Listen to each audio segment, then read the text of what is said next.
Bonjour. Bonjour, James. Merci. Ça va? Merci d'être ici aujourd'hui.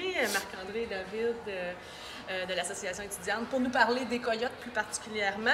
On jase ce matin, on est sorti d'Innovacité, on est dans la messe présentement pour vous entendre justement sur ce que font nos Coyotes cette année, comment ça se passe. Mais d'abord, j'aimerais savoir, les Coyotes, c'est les équipes sportives ici. D'où ça vient, ça, les Coyotes?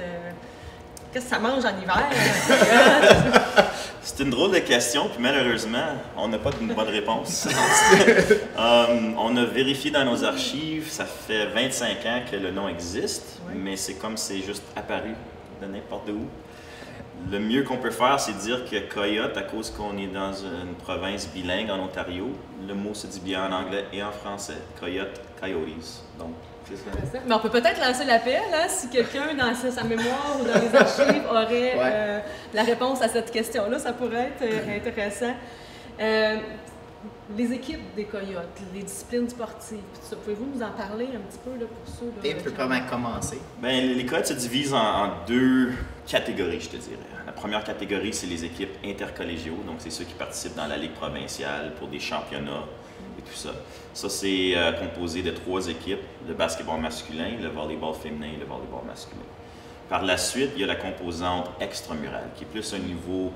C'est quand même compétitif, mais c'est moins compétitif que le volet intercollégiaux parce qu'ils vont participer dans des ligues et des tournois régionaux. OK.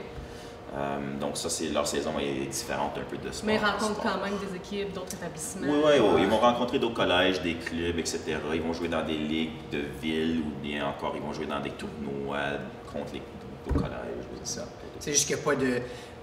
On ne participe pas, pour les extramuraux, on ne participe pas dans des ligues OCAA. OCA, c'est la ligue ontarienne. C'est ça, exactement. Puis pour les équipes extramurales, on a le hockey masculin-féminin, on a le futsal masculin-féminin, puis on a aussi le basketball féminin. Donc, il y a quand même plusieurs disciplines auxquelles les étudiants athlètes... Pour ceux qui ne savent pas, le futsal, c'est un genre de soccer intérieur. C'est ça. Oui, c'est ça, oui. Donc, vous avez plusieurs étudiants.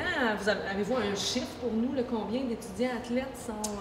Pour les équipes intercollégiaux, c'est d'habitude 15 étudiants athlètes par sport. On en a 3 sur 45. Pour les équipes extramurales... C'est à peu près la même chose. C'est à peu près la même chose parce que... On a une vingtaine, à peu près 16, 30 ou... Cinquantaine peut-être. Oui. 45 environ. Ça, il nous manque encore une équipe de futsal féminin. On a décidé cette équipe-là cette année. Donc, il y aurait un autre 10 à 15 joueurs là-dedans. Des équipes sont encadrées par des entraîneurs aussi d'expérience. Votre équipe d'entraîneurs, entraîneuses se compose de... Non, c'est parce qu'on les deux. Pour les équipes intercollégiaux, on a vraiment un processus d'entrevue très spécifique parce qu'on veut des entraîneurs avec de l'expérience collégiale. Donc, notre équipe de basketball, par exemple, l'entraîneur, son nom c'est Tom Hodge. C'est un ancien entraîneur de la région. Puis c'est un ancien arbitre aussi, de quand même haut niveau.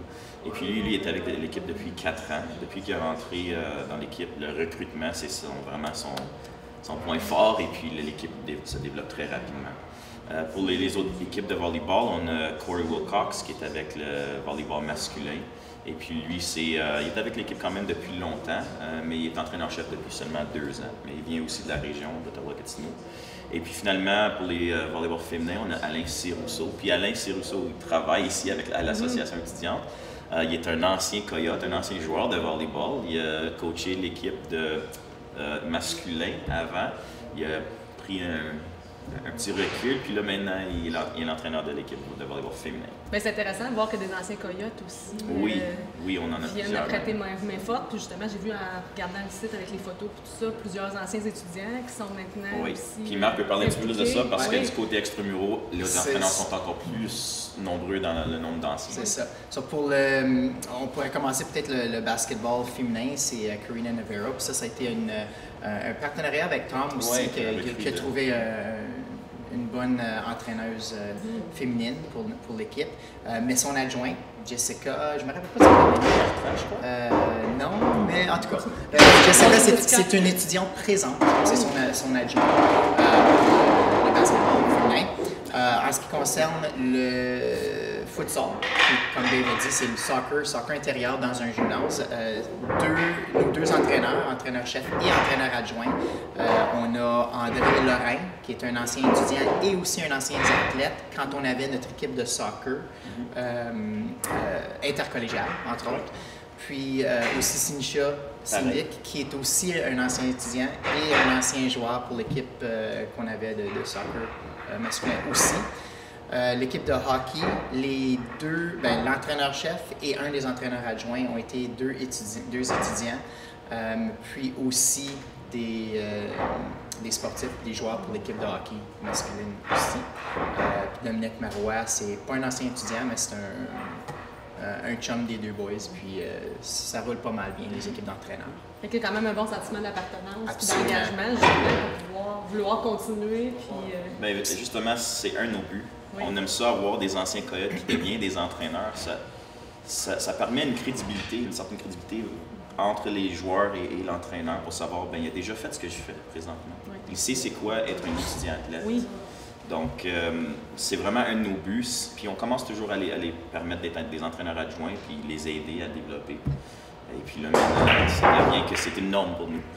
Puis je ferais du pouce sur ce que tu dis, justement, ils savent c'est quoi être un étudiant athlète, justement, être aux études, quand même, des études qui peuvent être assez intenses, en plus avec justement le rythme que demandent les entraînements, puis tout ça, de quelle manière on encadre les étudiants là-dedans? Je suis vraiment content de te poser cette question. Je suis vraiment fier d'annoncer ou de vous dire que ça fait peut-être 2 ans qu'on a un projet pilote en place où il y a un partenariat entre l'association étudiante, le centre de réussite collégiale, donc le service de counseling, tutorat, etc., le bureau des admissions et l'aide financière. Et notre petite équipe, ce qu'on fait, c'est dès qu'on trouve un recrue, dès les débuts, on l'invite sur le campus, puis il y a tout un processus qu'on suit avec cet étudiant athlète-là pour faire certain qu'il est inscrit dans le bon programme, il y a tout ce qu'il a besoin, etc. Et il va bien réussir. Là, après qu'il est étudiant, il est venu sur campus, là, on essaie de lui donner les outils pour qu'il réussisse bien à l'école et évidemment qu'il réussisse bien dans les sports. Et il est encadré pendant tout son séjour, c'est-à-dire qu'il y a des rencontres hebdomadaires avec différentes personnes pour juste voir est-ce que ça va bien financièrement, est-ce que ça va bien à l'école, etc. Donc, on a créé vraiment une équipe d'encadrement qu'on on est vraiment fiers de ça. Ça favorise la réussite. Exactement. Puis on a vu déjà des améliorations majeures en dedans de 2 ans. Tu sais, comme moi, comme professeur, justement, on reçoit en début de semestre la liste des étudiants, puis tout ça. Avez-vous des attentes particulières, justement, au niveau des enseignants qui ont des athlètes dans leur groupe? Ce qu'on aimerait, on a eu un protocole d'entente. Oui. C'est très minime, c'est simplement si l'étudiant athlète doit s'absenter d'un cours, il est motivé selon la liste, selon les dates qu'on inscrit. Mais ce qu'on espérait développer dans le futur, c'est peut-être plus un partenariat où les professeurs se sentiraient à l'aise de communiquer avec nous directement, nous laisser savoir que cet étudiant-là, ça va très bien dans le programme, dans leur cours, ou bien peut-être qu'il y a des petites lacunes, ça fait 3 cours qui manquent. Ouais. C'est des informations que des fois on n'a pas, puis on le voit seulement à la fin du semestre. Là, il est trop tard d'intervenir. Si on savait ça en semaine 4, semaine 5, là peut-être on pourrait, on a un certain pouvoir à cause qu'on touche leur côté sportif. Oui, bien ça peut être intéressant, justement, puis dans la motivation aussi pour absolument. Continuer. Je pense qu'on prend un étudiant qui est passionné de son sport, etc., puis s'il sait qu'il ne fait pas bien à l'école, puis que nous autres, on est au courant, nous autres, ça nous pousse pour les pousser eux autres aussi, parce que s'ils savent que à cause de leurs notes, à cause de leur séjour d'éducation, ils ne peuvent plus participer à leur sport, ça les pousse. So, c'est cet encadrement-là que David parle, qui est très, très, très important. So, si on peut augmenter, pas le partenariat, mais la communication, même prof, coordonnateur, directeur avec nous autres, ça l'aiderait beaucoup, c'est sûr. Je pourrais peut-être rajouter à ce que Dave a dit, c'est complètement différent pour les sports extramuraux parce qu'il y a des règlements provinciaux avec la Ligue OCAA que ça ne nous permet pas. Si tu ne participes pas à une ligue intercollégiale dans la OCAA, puis tu es plutôt sur un volet extramural ou non compétitif, on pourrait dire récréationnel, tu n'as pas le droit d'avoir ces services-là. OK. Alors, c'est dommage. Fait que pour l'instant, c'est le volet plus compétitif. Exactement. Oui, qui ont tous ces services-là supplémentaires. Nous autres, ce qu'on fait sur notre côté, on regarde quand même les notes. Puis, de cette façon-là, nous autres, c'est une chose qui nous motive parce que les étudiants athlètes, même du côté extramural, ils ont besoin d'avoir de maintenir une certaine norme en tant que leurs travaux, etc. S'ils ne font pas ça, ils ont des chances de ne pas faire partie de l'équipe. Alors, on garde quand même ce volet-là, mais c'est pas au même niveau. Parce que le facteur réussite scolaire est tout le temps au centre quand même. Oui, c'est ça. Puis on le voit, de toute façon, c'est un levier, justement, s'il est épanoui, puis il y a du fun, puis qu'il est capable de se réaliser au niveau du sport, ça a un impact direct sur les études. Justement, on l'entend souvent des athlètes, surtout des anciens qui reviennent, qui disent, il y en a plusieurs qui disent souvent, je pense pas que j'aurais réussi au collège si ce n'était pas pour ma participation dans l'équipe sportive. Pour certains, c'est une motivation. Pourquoi venir à l'école? Ah, pour jouer au sport? OK, je vais le faire d'abord. Puis là, finalement, ils réussissent bien dans les sports, ils réussissent bien à l'école, puis ils se réveillent un matin, hey, je suis diplômé. Oui. C'est super intéressant. Puis une autre des questions qui me venait en tête, c'est ici à la Cité, on a des étudiants de tous les âges. On a justement des étudiants adultes qui reviennent après une carrière, revenir aux études, tout ça. Est-ce qu'il y a de la place pour ces étudiants-là dans les équipes? Définitivement, Dave peut commencer avec... Bien, dans la Ligue provinciale pour les sports intercollégiaux, en Ontario, il n'y a pas de règlement d'âge. OK. Donc, ils peuvent participer jusqu'à 100 ans s'ils veulent. Le règlement est plutôt pour année de participation. Donc, si un étudiant adulte veut jouer par exemple, on va dire le volleyball masculin, il peut le faire tant et autant qu'il n'a pas déjà joué à un autre collège, à une autre université ou de façon professionnelle. Exactement. Okay. Donc, s'il commence à année 0, il n'a jamais joué collégial, universitaire, professionnel, il peut jouer chez nous. Là, maintenant, je peux vous admettre que... Il y a un cas de sélection, il y a un cas de sélection. On a déjà eu des étudiants adultes et puis, malheureusement pour eux, c'est très difficile de maintenir une vie sportive pendant une longue période de temps. De continuer à faire des entraînements à chaque jour. Et pas simplement des entraînements pour maintenir, mais pour continuer à développer un physique et un mental pour bien performer. Parce qu'on sait que ces étudiants-là ont d'autres défis aussi, ils ont souvent parents, des familles, ils ont des engagements au niveau d'emploi. Donc à date, il n'y a pas eu de personnes, je te dirais, le plus vieux, on regarde à des 27, 28. Mais la porte n'est pas fermée. Non, la porte n'est pas fermée. Mais du côté récréatif, c'est complètement différent. Puis encore une fois, il n'y a pas de limite d'âge. Malgré qu'il y a quand même le volet, c'est quand même compétitif. On a quand même des camps de sélection. Je me rappelle pas, puis je connais pas l'âge maximum qu'on a. Au soccer, on a déjà eu des joueurs un petit peu plus âgés. Ça, c'était dans le volet l'année passée, l'année passée, je pense. Il y avait un joueur de 35, 36. Vieux, là. OK, on parlerait pas de nos âges. Bon. Mais juste pour dire que non, c'est complètement ouvert. Puis, tout est possible. En autant que pas l'expérience, mais qu'ils sont capables. Mais je te dirais, pour les étudiants adultes, ce qu'on voit plus, c'est que quand ils reviennent aux études, ils sont sportifs, ils veulent maintenir un mode de vie actif. Ils profitent de nos services au complexe sportif au lieu. Donc, ils viennent faire de l'haltérophilie, cardio, ils viennent suivre les cours de conditionnement physique. Ils vont jouer peut-être dans des ligues plus récréatives, c'est-à-dire entre amis, des choses du genre. On voit plutôt ça. Oui, c'est vrai, parce qu'on n'en a pas parlé, mais il y a toute la programmation, justement, que vous offrez aussi à l'intérieur du complexe sportif. Si je vous demandais en nombre d'heures par semaine, par exemple, que ça demande à ces étudiants-là, leur implication comme athlète? Pour un étudiant athlète, ils ont en moyenne 3 pratiques par semaine, 3 pratiques de 2 heures, donc déjà là 6 heures. Là, les semaines où on voyage, c'est samedi, dimanche toute la journée. Donc, tu regardes à plusieurs heures, là, 16 heures dans un week-end. Donc, si on fait ça, une semaine de voyage, ils sont autour de 25 heures juste pour les sports. Les semaines où il n'y a pas de voyage, on est à domicile moins, donc peut-être dans les 15, quelque chose du genre.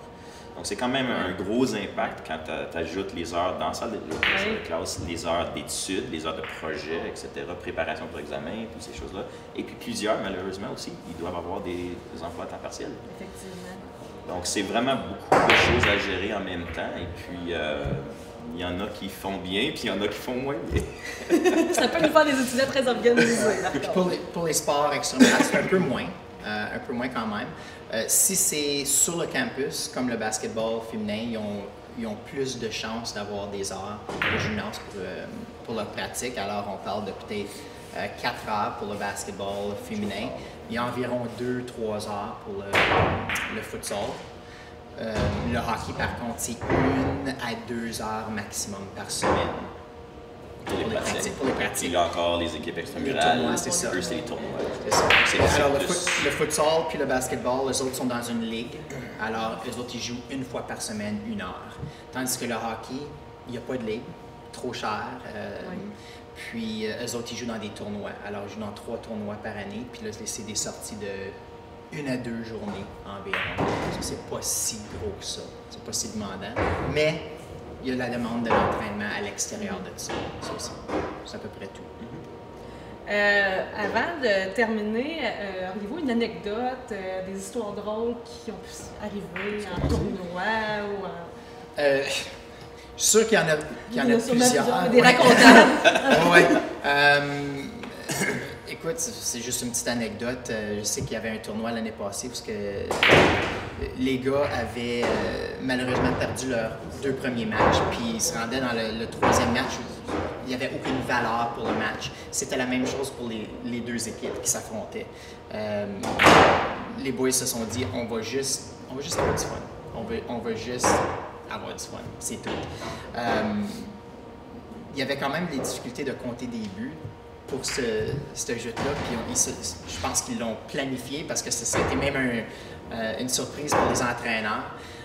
Ils ont compté leur premier but, puis toute la gang se sont mis à suivre celui qui a compté des buts en train de glisser sur la glace en se donnant un selfie. Le visuel, il fallait que tu le vois, mais... Ça démontre l'esprit sportif. On était comme... De ce gang-là, qu'est-ce qu'ils font? Il y avait du fun. Il y avait juste du fun. C'était peut-être, comme tu dis, une anecdote comptable. Tu es capable de le dire. Mais pour moi, j'étais avec les Coyotes depuis 2001. J'ai commencé avec les Coyotes comme entraîneur de basketball. Et puis, je me souviens, un des premiers voyages, que je vais toujours me souvenir de ce premier voyage-là, on a monté à Sudbury. Et puis, l'équipe de basketball à ce temps-là, c'était plutôt composé de joueurs d'autres ethnies et d'autres races que des joueurs blancs. C'était beaucoup d'Haïtiens, Africains, etc. Donc, pour eux, monter dans le Nord, c'était déjà toute une expérience, des groupements de neige, etc. Mais après le tournoi, on avait arrêté pour manger quelque part. Et puis, la seule place qu'on pouvait trouver, parce qu'il y avait une petite tempête de neige, c'était un bar country. Oh, et puis, quand on a rentré là-dedans, je vais toujours me souvenir de voir les faces des gens qui étaient déjà à l'intérieur du bar, qui ont vu tous ces gars-là rentrer, puis oh my God, qu'est-ce qu'ils font ici? Et puis nos gars étaient super gentils, ils ont commencé à danser à la musique country avec la serveuse, des shows de genre, puis il y avait un gros écran qui montrait les vidéos. Puis il y avait beaucoup de fun à juste danser, avoir du plaisir avec le monde. Puis là, finalement, il y en a un qui a demandé, ben, pourrais-tu mettre peut-être un poste de rap, hip-hop? OK, on trouvait un poste, puis là, au début encore, c'était nos gars qui dansaient, tout le monde était un peu, je sais pas quoi faire, mais là, finalement, ils se sont embarqués. Ça, c'était toute une expérience de voir différentes cultures, différentes personnes. C'est un bel exemple d'ouverture, exactement, c'était vraiment, oui. Je vais toujours me souvenir de ce party-là. Ouais. Super. Ben, je vous laisserai sur une dernière question, justement. Mais j'entends comme prof, en tout cas, qu'un des souhaits, c'est peut-être d'avoir justement la discussion puis tout ça avec les profs en salle de classe par rapport à vos athlètes. Sinon, un autre souhait, un autre objectif peut-être pour 2017 pour les Coyotes?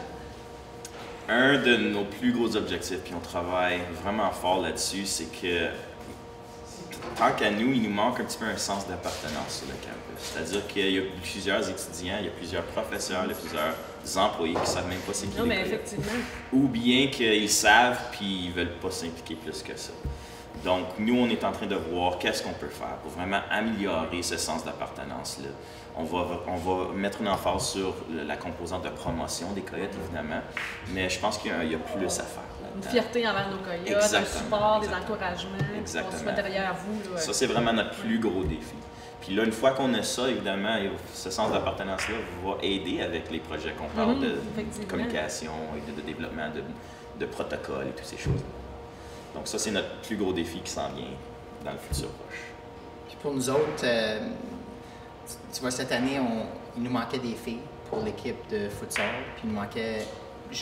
On a quand même une équipe de basket et de hockey féminine, mais sur le côté féminin, ça manque la participation. C'est comme le monde savent qu'on existe, puis un peu comme David vient de dire, ils savent qu'on existe, mais ça ne s'implique pas autant. Alors, ça serait juste de faire un meilleur recrutement, puis une meilleure connaissance qu'on est là, pour augmenter cette participation-là, puis aussi pour bâtir des équipes un peu plus fortes aussi. Super, bien, on va se le souhaiter, puis on espère contribuer justement à ce que ce soit un peu plus connu. C'est un peu le but de cette capsule ici aujourd'hui, ce matin. Merci à vous deux. Merci beaucoup. Merci. À une prochaine. Bye.